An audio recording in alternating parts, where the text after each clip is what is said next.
ಬೆಳೆಸೋ ಸಲುವಾಗಿ ನಾವು ಮಾಡ್ತಿದ್ದೀವಿ. ಇದು ಒಂದು ಜನಜಾಗೃತಿ ಕಾರ್ಯಕ್ರಮ ಅನ್ನೋದಕ್ಕಿಂತನೂ ಹೆಚ್ಚಾಗಿ ನಮಗೆ ಅರಿವು ಮೂಡಿಸೋ ಕಾರ್ಯಕ್ರಮ. ಈ ಕಪ್ಪದ ಗುಡ್ಡ ಉಳಿಯೋದ್ರಿಂದ ನಮ್ಮ ಗದಗ ಜಿಲ್ಲೆ ನಮ್ಮ ಸುತ್ತಮುತ್ತ ವಾತಾವರಣ ಹೆಚ್ಚಾಗುತ್ತೆ. ಇದನ್ನು ನಾವು ನೀವೆಲ್ಲ ಕೂಡಿ ಉಳಿಸಿ ಬೆಳೆಸೋಣ ಅಂತ ಹೇಳಿ ನನ್ನ ಎರಡು ಮಾತು ಮುಗಿಸ್ತೇನೆ. ಅದನ್ನ ಜೀರ್ಣೋದ್ಧಾರ ಮಾಡ್ಯಾರ ಕಾರ್ಯಸಿದ್ದಪ್ಪನ ಪಡೆಯನ್ನ. ಸರ್ ಗೊತ್ತಿಲ್ಲ ಗೊತ್ತಿಲ್ಲ, ಅವರಲ್ಲಿ ಕಪ್ಪತ್ ಗುಡ್ಡದ ಬಗ್ಗೆ ಬಹಳಷ್ಟು ಮಾಹಿತಿ ಇದೆ. ಅವ್ರು ಕೊಡ್ತಾ ಇಲ್ಲ ನಮ್ಗೆ. ನಾವು ಸಾಕಷ್ಟು ಸಲ ಕೇಳಿದ್ರು ನಮ್ಗೆ ಗೊತ್ತಿಲ್ಲ ಅಂತಾರ. ಅವ್ರು ಯಾಕ ಕಾರ್ಯಸಿದ್ದಪ್ಪನ ಇದು ಮಾಡಿದ್ರು ಅಂದ್ರ, ಕಾರ್ಯಸಿದ್ದಪ್ಪ ಕಾರ್ಯಗಳನ್ನ ಸಿದ್ಧ ಮಾಡವ ಅಂತ, ಕಾರ್ಯಗಳನ್ನ ಸಿದ್ಧ ಮಾಡವ ಕಾರ್ಯಸಿದ್ದಪ್ಪ ಅಂತ. ಅದಕ್ಕೆ ಅಲ್ಲಿ ಸುತ್ತಮುತ್ತಿರುವಂತಹ ಡಂಬಳ ಡೋಣಿ ಜನ ಏನ್ ಮಾಡ್ತಾರ ಅಂದ್ರ, ಮಳೆಗಾಲದಾಗ ಬಾನ ಕೇಳಕ್ ಹೋಗ್ತಾರ. ಅಲ್ಲಿ ಬಾನ ಕೇಳೋದು ಅಂದ್ರೆ ಬುತ್ತಿ ಕೇಳೋದು. ಅಂದ್ರೆ ಕಾರ್ಯಸಿದ್ದಪ್ಪನ ಪೂಜೆ ಮಾಡ್ತಾರ. ಅವ್ರು ಕಾಳ ಕಡಿ ತಂದಿರ್ತಾರ, ಹೆಸರು ಅವನ್ನೆಲ್ಲ ಬಿತ್ತು ಸಾಮಾನ್ ತಂದು ಅವು ಎಡಿ ಹಿಡೋದು. ಆಮೇಲೆ ತಲೆ ಮ್ಯಾಗ ಒಂದು ಹೂವ ಏರ್ಸಿರ್ತಾರ.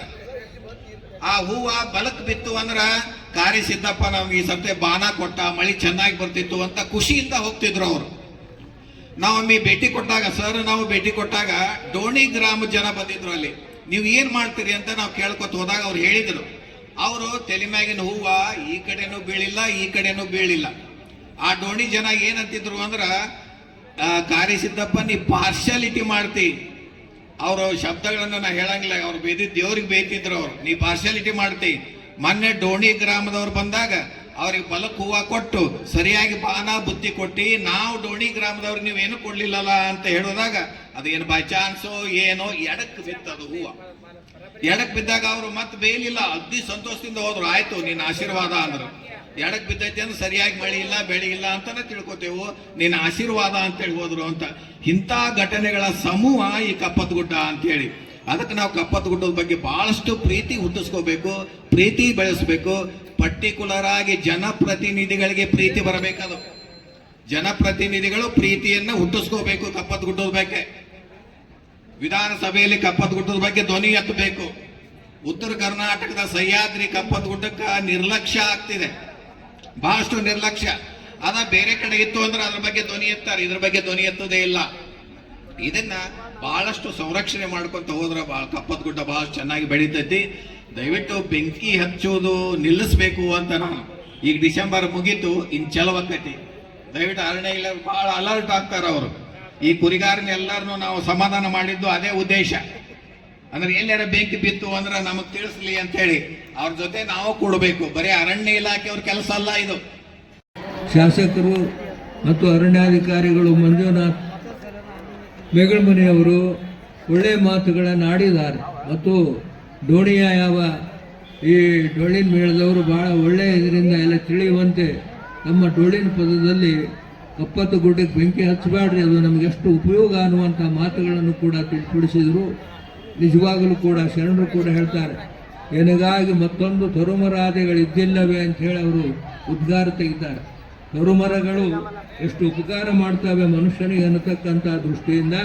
ಅದಕ್ಕೆ ನಾನು ಮನುಷ್ಯ ಜನ್ಮದಕ್ಕಿಂತಲೂ ಗಿಡ ಮರ ಆಗಿ ಹುಟ್ಟಿದರೆ ಎಷ್ಟು ಜನರಿಗೆ ಉಪಯೋಗ ಆಗ್ತದೆ ಅನ್ನುವಂಥ ಮಾತಿನಂತೆ ಆ ಗಿಡ ಮರ ಆಗಬೇಕು ಅನ್ನುವಂಥ ಮಾತನ್ನು ಹೇಳಿದ್ದಾರೆ. ಹಾಗೆ ಅಂಥ ಒಂದು ರೀತಿಯೊಳಗೆ ಇವತ್ತು ಆ ಕಪ್ಪತ್ತ ಗುಡ್ಡದ ರಕ್ಷಣೆ ಮಾಡೋದು ಬಹಳ ಮುಖ್ಯ.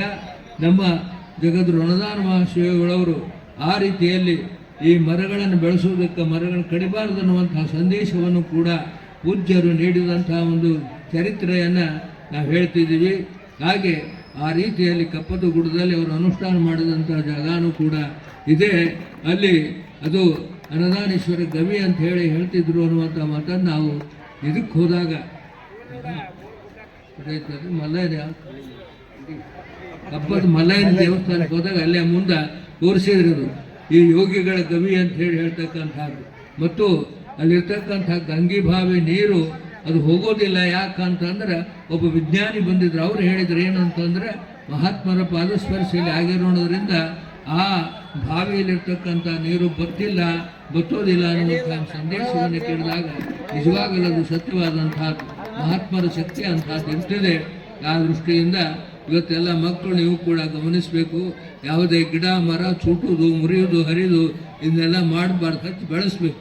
ನಾವಿಲ್ಲಿ ಮೊದಲ ದಿನ ಸಂಚಾರಕ್ಕೆ ಹೋಗ್ತಾ ಇರುವಾಗ ಒಂದು ಗಿಡ, ನಾನು ಡೋಣಿಯಲ್ಲಿ ನಾನು ಡೋಣಿ ಹೈಸ್ಕೂಲಲ್ಲಿ ಓದು ಮುಂದ ಅವರು ಒಂದಿನ ಭಾಷಣ ಮಾಡಿದ್ರು. ಯಾವಾಗದು 2000 ಇಸ್ವಿಟ್ ಸಮಯದಲ್ಲಿ. ನಾನು 2005ರಲ್ಲಿ PUC ಅಂದರೆ ಬಹುಶಃ 2003-4ರಲ್ಲಿ ಮಾನ್ಯ ಸಚಿವರಾದವರು SS ಪಾಟೀಲ್ ಸರು ಅವತ್ತಿನ ದಿನ ಭಾಷಣ ಮಾಡಿದ್ರು. ಇವಾಗೂ ಸಹಿತ ನೆನಪಿದೆ. ಆಕ್ಸಿಜನ್ ಬೆಲೆ ಎಷ್ಟು, ಒಂದು ಗಿಡ ಎಷ್ಟು ಆಕ್ಸಿಜನ್ ಕೊಡ್ತೈತಿ. ಅವಾಗ ನಾವು ಅನ್ಕೊಂಡಿದ್ವಿ ಇದ್ರದ್ದು ಏನು ಕಾಣುತ್ತೆ ಬಿಡು ಅಂತ ಹೇಳಿ. ಆದ್ರೆ ನಿಜವಾಗ್ಲೂ ಆಕ್ಸಿಜನ್ ಬೆಲೆ ಯಾವತ್ತು ಬಂತಂದ್ರೆ ಕೋವಿಡ್ ಬಂತಲ್ಲ, ಕೊರೋನಾದಾಗ ದಿನ ಒಬ್ಬೊಬ್ರು ಮನ್ಯಾಗ ಏನ್ ಸಿಕ್ಕು, ಪಲ್ಸ್ ಆಕ್ಸಿಮೀಟರ್ ಸಿಕ್ಕು, ಎಷ್ಟೈತಿ ಚೆಕ್ ಮಾಡ್ಕೊಂಡಿಂದ ಆಕ್ಸಿಜನ್ ಅಂತ ಹೇಳಿ. ಯಾಕಂದ್ರೆ ಒಂದು ಆಕ್ಸಿಜನ್ ಬೆಲೆ ಎಷ್ಟು ಅನ್ನೋದನ್ನ ಆ ಗಿಡ ಮರಗಳು ಇವತ್ತು ನಮಗೆ ತೋರಿಸ್ಕೊಡ್ತಾವೆ. ಅಷ್ಟು ಕಾಸ್ಟ್ಲಿ ಆದಂತ ಆಕ್ಸಿಜನ್ ಇವತ್ತು ನಮಗೆ ಉಚಿತವಾಗಿ ಈ ಗಿಡ ಮರಗಳು ನಮಗೆ ಕೊಡ್ತಾ ಇದ್ದಾವೆ.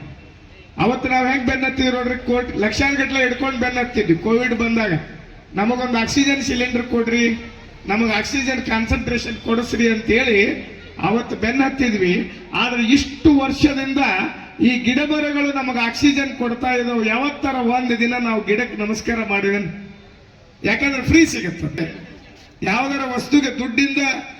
ಹಾಗಾಗಿ ಜನರಲ್ಲಿ ಅದರ ಮಹತ್ವವನ್ನ, ಅದರ ಮುಂಜಾಗ್ರತೆ ಏನ್ ಕ್ರಮ ಕೈಗೊಳ್ಳಬೇಕು ಅನ್ನೋ ಮಹತ್ವವನ್ನು ಸಾರೋ ಉದ್ದೇಶದಿಂದ ಈ ಕಪ್ಪದ ಗುಡ್ಡವನ್ನ ಬೆಂಕಿಯಿಂದ ರಕ್ಷಣೆ ಮಾಡಬೇಕು ಅನ್ನೋ ಉದ್ದೇಶದಿಂದ ಹಾಗೂ ಯುವಕರಲ್ಲಿ ಅದರ ಮಹತ್ವವನ್ನು ಜಾಸ್ತಿ ನಾವು ಮೂಡಿಸಬೇಕಾದಂತಹ ಕರ್ತವ್ಯ ನಮ್ಮೆಲ್ಲ ಅರಣ್ಯ ಇಲಾಖೆ ಸಿಬ್ಬಂದಿ ಆದಂತ ನಮ್ಮ ಮೇಲೂ ಸಹ ಇರುತ್ತದೆ. ಹಾಗಾಗಿ ಈ ಒಂದು ವಿಚಾರಗಳನ್ನ ಇಟ್ಕೊಂಡು ನಮ್ಮ ಮೇಲಾಧಿಕಾರಿ ಜೊತೆಗೆ ಅದ್ರ ಬಗ್ಗೆ ವಿಚಾರ ಮಾಡಿದಾಗ, ಸರ್ ಈ ತರ ಒಂದು ಕಪ್ಪದ ಗುಡ್ಡ ವನ್ಯಜೀವಿ ವ್ಯಾಪ್ತಿಯಲ್ಲಿರುವಂತಹ ಕಪ್ಪದ ಗುಡ್ಡ ಅಂಚಿನಲ್ಲಿರುವಂತಹ ಗ್ರಾಮಗಳ ಯುವಕರಲ್ಲಿ ಜಾಗೃತಿ ಮೂಡಿಸಲು ಒಂದು ವಾಲಿಬಾಲ್ ಟೂರ್ನಮೆಂಟ್ ಅನ್ನ ಆಯೋಜಿಸಿದ್ರೆ ಒಳ್ಳೇದಾಗುತ್ತೆ ಸರ್ ಅಂತ ನಾವು ನಮ್ಮ ಮೇಲಾಧಿಕಾರಿ ಹತ್ರ ನಾವು ವಿನಂತಿಸಿಕೊಂಡಾಗ ಅವರು ಅದಕ್ಕೆ ಒಪ್ಪಿಗೆ ಕೊಟ್ಟು ಈಗಾಗಲೇ ನಾವು ಅದನ್ನ ಚಾಲ್ತಿಯಲ್ಲಿ ತಂದಿದ್ದೀವಿ. ಹಾಗಾಗಿ ಡಂಬಳ ಮತ್ತು ಮುಂಡ್ರಿಗಿ ಹೋಬಳಿ ಮಟ್ಟದಲ್ಲಿ ಏನು